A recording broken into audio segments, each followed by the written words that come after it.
जुड़ रहे हैं बहुत ही स्पेशल गेस्ट जीडी वशिष्ठ गुरुजी। बहुत बहुत स्वागत है आपका। दाता खुशी दे सुख दे प्रभु। गुरुजी, शुक्र पर बात होगी आज। क्या वाकई शुक्र ये पावर रखता है? शुक्र यानी कि लग्जरी। लग्जरी यानी कि जवान हो रहे बच्चे की मंशाएं, लड़का हो या लड़की हो। हर लड़की को सुंदर लड़का चाहिए, काबिल लड़का चाहिए, अमीर लड़का चाहिए, कहीं ना हार मानने वाला लड़का चाहिए और इतना मीठा बातूनी चाहिए कि जो उसे दुख कभी ना दे। ये होता है शुक्र। और ठीक इसी तरह से लड़के को ऐसी लड़की चाहिए जो टेंशन ना दे, परेशानी ना दे, खर्चा जितना मर्जी करवा ले, यहाँ लोड ना दे, यहाँ दुख ना दे। ठीक है ना। और ऑलवेज पॉजिटिव सोचने वाली हो, है ना। कम से कम और किसी बात को पतंगड़ बनाने वाली ना हो, है ना। तो यही शुक्र अच्छा जिंदगी के अंदर सुखों का आधार होता है। और जब हमारे यहां संस्कार है कि बच्चे की शादी होती है तो घर में जब बहू प्रवेश करती है तो कहते हैं लक्ष्मी आई है। बिल्कुल। अब वो लक्ष्मी आई है कि अलक्ष्मी आई है, ये डिपेंड किस चीज पे करता है। जो लक्ष्मी बनके जिसने गृह प्रवेश किया है, अगर उसकी पॉजिटिव सोच है, माफ करने की प्रवृत्ति है, शारीरिक सुख देने के लिए उसके अंदर ताकत है, समझ गए, तो वो लक्ष्मी है। और अगर वो टेंशन देने आई है, छोटी छोटी बात का बुरा मना करके ये कहने आई है कि मेरी बेइज्जती कर दी, है ना, और उस चीज को बढ़ा चढ़ा करके अपनों को ही बहुत ज्यादा त्रास देने वाली अगर आई है, तो बेटा वो अलक्ष्मी है। कुल मिलाके खुशी हो, खुश करने वाले हों, मियाँ बीबी एक दूसरे को खुश रखने वाले हों, और कोई भी मुसीबत आ जाए तो हमारे शरीर के अंदर व्हाइट सेल्स की तरह जो बीमारी को रोकने के लिए बनते हैं वही एक्टिव होते, तो हमें बुखार चढ़ता है ना। तो कोई भी जिंदगी में तकलीफ हो तो मियाँ बीबी दोनों परिवार के आगे ढाल बन के खड़े हो जाए कि कोई बात नहीं, इस मुसीबत को तो हम देख लेते हैं। वो होता है लक्ष्मी नारायण का जोड़ा। वो होता है लक्ष्मी नारायण का जोड़ा। और लक्ष्मी अगर अपने कमरे में मिले और नारायण अपने कमरे में मिले तो बीच में इतना स्पेस होता है कि सारी मुसीबतें अपने घर में आ जाती हैं, समझ गए। और फिर नारायण लक्ष्मी नहीं कमा सकते और लक्ष्मी के पास नारायण नहीं होते तो आधा अधूरा परिवार होता है। तो ये कर क्या लेगा। तो शुक्र अच्छे तो जीवन में डिवोर्स नाम का शब्द नहीं आता। और शुक्र अगर बुरे तो पहले तो डिवोर्स हुआ नहीं करते थे, सह जी लेती थी, ठीक है ना, या सह जी लेता था, ठीक है। लेकिन आज की डेट में डिवोर्स का नाम ही शुक्र खराब है और प्यार से जीवन आगे बढ़ जाने का नाम शुभ शुक्र है। ये तो वैवाहिक जीवन की बात है गुरुजी। अभी थोड़ी देर पहले ऑफ द कैमरा हम किसी इंसान की कुंडली डिस्कस कर रहे थे, मैं नाम नहीं लूंगी। तो मैंने आपसे एक सवाल पूछा था कि इतने टॉप पर कैसे पहुंच गए वो? क्या शुक्र टॉप पर भी ले जाता है? अच्छा, तुम यूरोप में जाओ जी, तुम्हें विनस के बारे में मूर्तियां भी मिल जाएंगी। हाँ, बिल्कुल बिल्कुल बिल्कुल, है ना, बिल्कुल। अमेरिका में जाओ और नहीं कहीं और नहीं तो युगांडा चली जाओ, शुक्र के बारे में चर्चा होती है। हाँ। उसका कारण क्या है? इस धरती के ऊपर सबसे ज्यादा व्याप्त क्या है और सबसे ज्यादा ताकत किसकी है? वो है कच्ची मिट्टी की। ये जमीन, अब तो हम इसे फर्शी करते जा रहे हैं, लेकिन मैक्सिमम कच्ची मिट्टी, खेतों की कच्ची मिट्टी, जहां जहां पर भी ये मिट्टी है वहां वहां शुक्र है। तो ये पूरी धरती पे अब जितनी भी है पानी के बाद बची हुई, तो वो तो सारी शुक्र है ना। तो इसी तरह से जन्म कुंडली के अंदर सबसे ज्यादा साल महादशा को जो दिए गए हैं वो शुक्र को ही दिए गए हैं। कितने साल? 20 साल की महादशा होती है, ठीक है। और शुक्र 20 साल तक के लिए जब जन्म कुंडली के अंदर आता है, समझेंगे ना, तो ये बाकी ग्रहों की तरह आधा अधूरा कम सालों के अंदर छोड़ के नहीं भागता। ये इंसान को ऐसा जबरदस्त डिप्लोमेटिक, इतना जबरदस्त काम करने वाला, इतना जबरदस्त हार ना मानने वाला, इतना जबरदस्त सारी टेंशनों को सह करके भी बस थोड़ा सा वक्त मिले उसी में अपना एंजॉय करके अपने आप को रिजनरेट करके दुनिया के अंदर फिर लड़ने को निकल पड़ता है। इसको बोलते हैं शुक्र। और जिसके पास ये ताकत हो कि अभी शाम को ही नेगेटिव लड़ाई हुई, इतना पंगा हुआ, पैसा खराब हुआ, उसको ना लेकर के बैठे और सुबह पॉजिटिव सोच के साथ खड़ा होकर के फिर नए प्लान के ऊपर काम करने जो निकल जाए, उसको शुक्र बोलते हैं। और जिसके अंदर ये ताकत होती है बेटा, वो अरबोपति होता है। और जो अपने 2-2 रुपए बचाने के लिए किसी ने अगर 2 लाख रुपए मांग लिए, उसके पीछे कई महीने तक पड़ा रहने वाला, बेटा ये कहां से बनेंगे करोड़पति अरबोपति? इनका शुक्र खराब होता है, समझेंगे।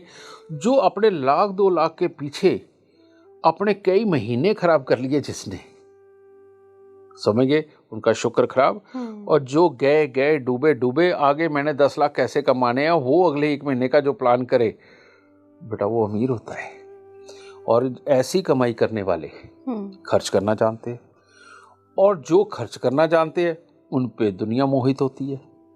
और जब वो मोहित लोग होते हैं वो आश्रित होते हैं, और आश्रित इनका काम करते हैं। तो अब ये 2 हाथों से नहीं कमा रहे, आश्रितों से 1000 हाथों से काम करवा रहे हैं, और पैसा खुल के बांट रहे हैं और खुल के मोटा कमा रहे हैं। तो बिल गेट की वही बात, जिस दिन मेरे लिए लाखों हाथ कमाएंगे उस दिन मैं अमीर बनूंगा। तो हर अच्छे शुक्र वाला इंसान बिल गेट से कम नहीं है। वो अपनी फील्ड का बिल गेट है, वो अपनी फील्ड का बिल गेट है। इसे बोलते हैं शुक्र। तो शुक्र बहुत मजबूत है, ये एक पैरामीटर से देख सकते हैं या बहुत सारे कैलकुलेशंस हैं? इसके लिए मैं ये कहूंगा कि हो सकता है आधी उम्र तक शुक्र आया ही ना हो। अच्छा। और कईयों के जीवन काल के अंदर तो शुक्र की महादशा ही नहीं आती है। कईयों की 17 साल की उम्र में आ जाती है, तो कईयों की 57 साल की उम्र में आती है, तो पता नहीं कब आ जाए। लेकिन जब भी आ जाए और शुक्र अच्छा हो, तो फिर वो सबसे कम पढ़ा लिखा बड़े से बड़े योग का गुरु भी बन जाता है। ठीक है। तो एक होते हैं पढ़ाई लिखाई में स्मार्ट लोग, और जितने भी ये स्ट्रीट स्मार्ट लोग हैं ना, जिन्होंने पढ़ के नहीं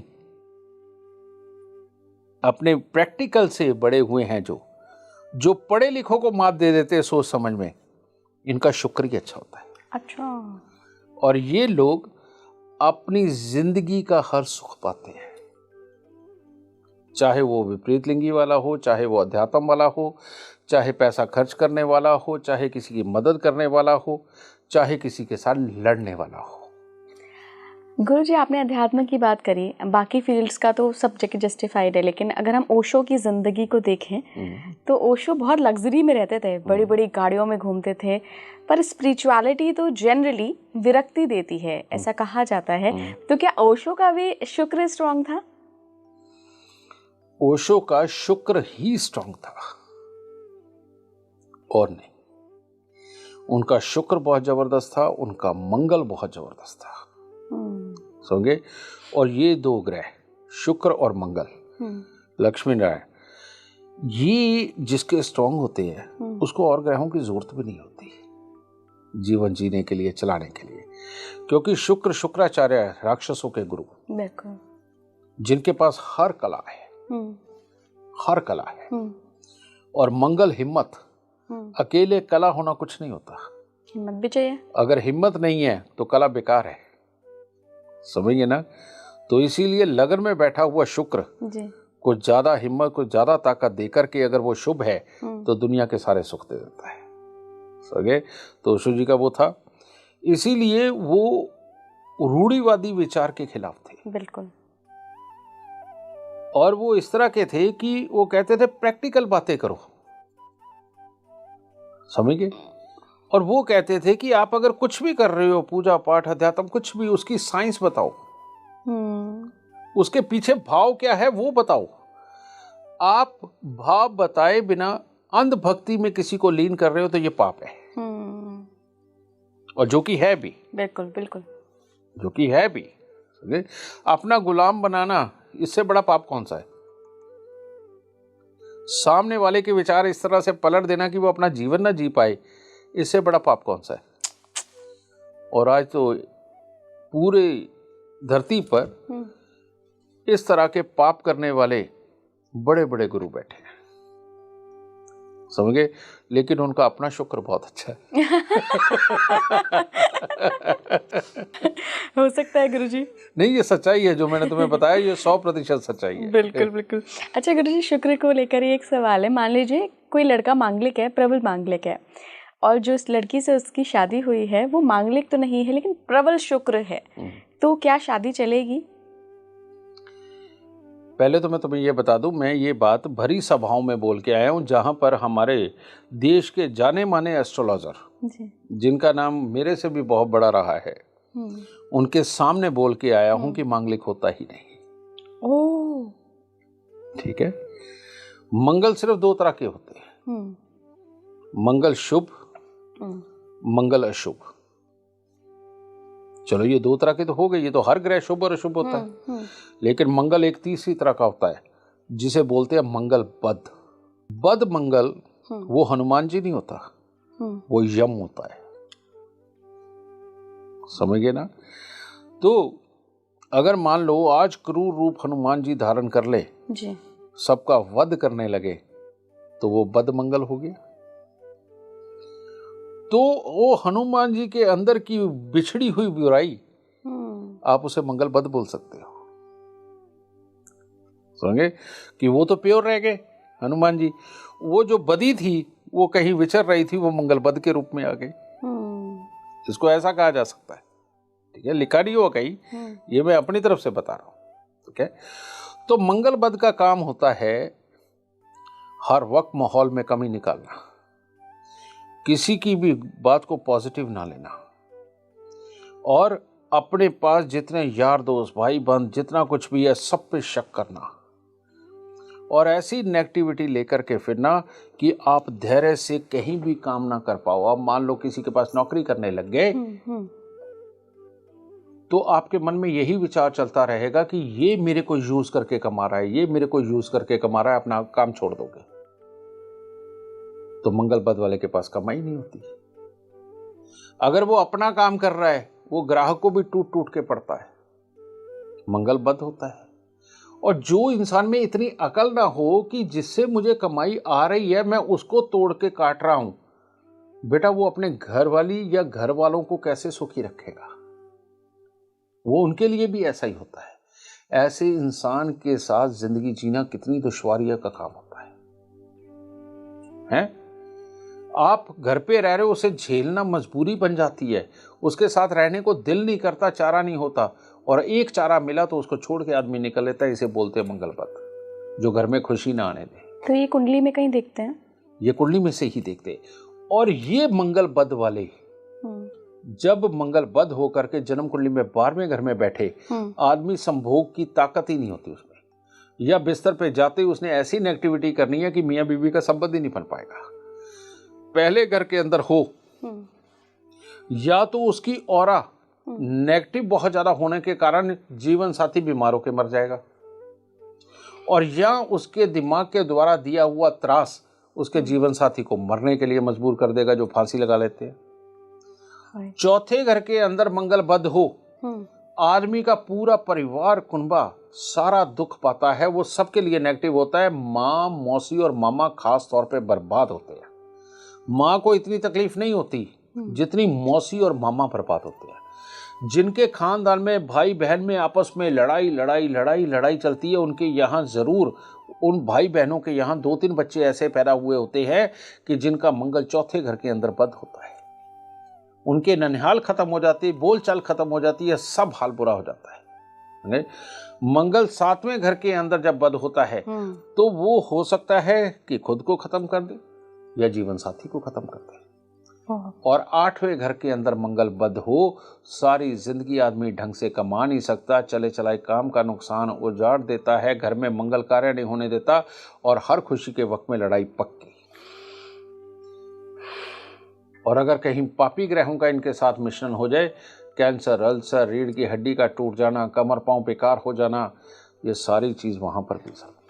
गुरुजी, आपने ये पूरा बताया हर ग्रह का कि किस घर में बद हुआ, तो ये बद मैं समझ नहीं पा रही थी, बद होना क्या, कैसे पहचानेंगे कि इस घर में है तो अभी बद है ये? नहीं, घर से नहीं, ये योगों से बनता है। योग से बनता है? ये योग से बद होता है, दूसरे ग्रहों के कॉम्बिनेशन से बद होता है। अच्छा, ये अपने आप बद नहीं होता। एंड मांगलिक जैसी और किसी घर में भी मंगल बद नहीं होता, और किसी भी घर में मंगल बद हो सकता है वो योग होने पे। और वो एक आध नहीं, कम से कम 20-25 कॉम्बिनेशन है जो इसको बद करते हैं। और जब ये बद हो जाता है तो शुक्र तो बेचारा खो ही जाता है, फिर शुक्र नहीं बचता। तो शुक्र का असर नहीं होगा मंगल बद पे भी? नहीं, शुक्र होगा ही नहीं। शुक्र यानी कि जीवन साथी को खुश करना, बच्चे पैदा करने की क्षमता होना, कमाने की क्षमता होना, लोगों को माफ करने की क्षमता होना, बहुत मेहनत करके धैर्य से एक जगह टिके रहने की क्षमता होना, ये सारी क्षमताएं शुक्र के पॉजिटिव की खत्म हो जाती है। आदमी ना हंसता है ना हंसने देता है। तो शुक्र का काम है हंसना और हंसाना, मंगल बद का काम है रोना और रुलाना। ये होता है मंगल बद। आखिर में गुरुजी, शुक्र के अच्छा करने की, मान लीजिए कोई चाहता है कि मेरा शुक्र तो चमक जाए जी, मुझे भी चाहिए पैसा, मुझे भी चाहिए पोजीशन, मुझे भी चाहिए अच्छा घर, क्या कर सकते हैं? तो मंगल देखो ना, शुक्र पैदा कहाँ से होता है? हमारा शरीर यानी कि सूर्य, ये चमड़ी, शरीर के अंदर पानी 75% चंद्रमा। अब ये 2 तो सितारे हैं, ये 2 सितारे हैं, लेकिन ग्रह 5 है, ग्रह 7 नहीं है, ग्रह 5 है, सितारे 2 हैं। सूर्य और चंद्रमा सितारे, यानी कि ये शरीर बन सकता है, उसके अंदर पानी विद्यमान हो सकता है, लेकिन उसके अंदर पंच महापुरुष जो योग है, पंच महापुरुष योग, ये महापुरुष कौन है? मंगल, बुध, बृहस्पति, शुक्र, शनि। तो इन 5 का खेल है हमारे शरीर के अंदर सब। ये 5 का बलवान होना, सूर्य चंद्र अगर कमजोर भी हो तो चल जाता है। अच्छा, या ये कह लो कि सूर्य चंद्र ही पूरी तरह खराब हो गए तो ये 5 के 5 निस्तेज है। बड़ा अजीब सा खेल है। अब ये इतनी बड़ी बातें मैं यहां बताऊंगा भी, किसी को समझ नहीं आएगा तो वो आपके बुरे कमेंट लिख देंगे। बट शुक्र के कोई तो उपाय होंगे गुरुजी, शुक्र को मजबूत करने के कोई तो उपाय होंगे? हाँ, उसका ये है, जब तुम पैदा हुई थी जी, तो तुम्हारी माँ ने पंजीरी बना के खाई होगी। हाँ बिल्कुल।